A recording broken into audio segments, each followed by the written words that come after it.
In Sweden, they took their daughters for going to church. In December 2022, Swedish social services removed the two daughters of Daniel and Bianca Samson. At the time, Tiana was 10 and Sarah was 11. This happened after the oldest, Sarah, made a claim following a heated argument with her parents over rules regarding makeup and phone usage.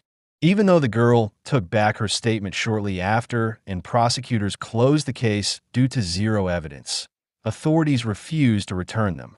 The state justified the separation, alleging religious extremism, citing that the family attended church 3 times a week.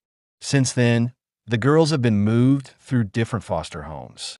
With legal support from ADF International, Daniel and Bianca filed a lawsuit against Sweden before the European Court of Human Rights in October 2025. They argued the state violated their right to family life and to raise their kids according to their faith.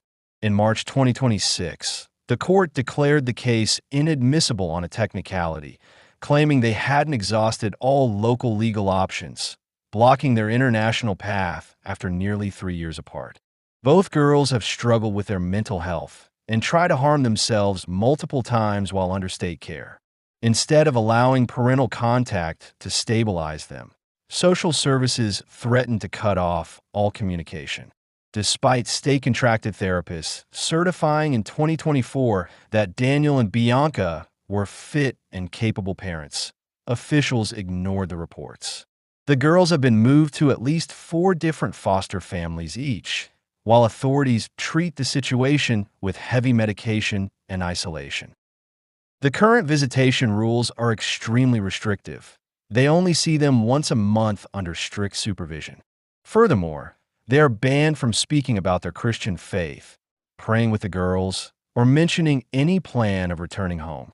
Following the court's ruling in favor of the state, social services have fast-track plans to permanently terminate Daniel and Bianca's parental rights.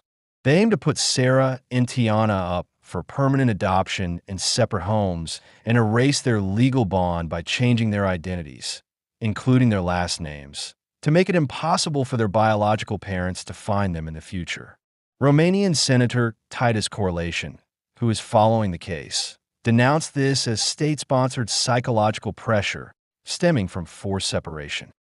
This case has exposed how the state may be confusing child protection with social engineering. This vision treats children as state resources rather than family members, displacing parental authority. Some compare this to old practices where the state sought to mold a new citizen, punishing Christian parents for teaching their faith and labeling it as psychological harm to declare them unfit.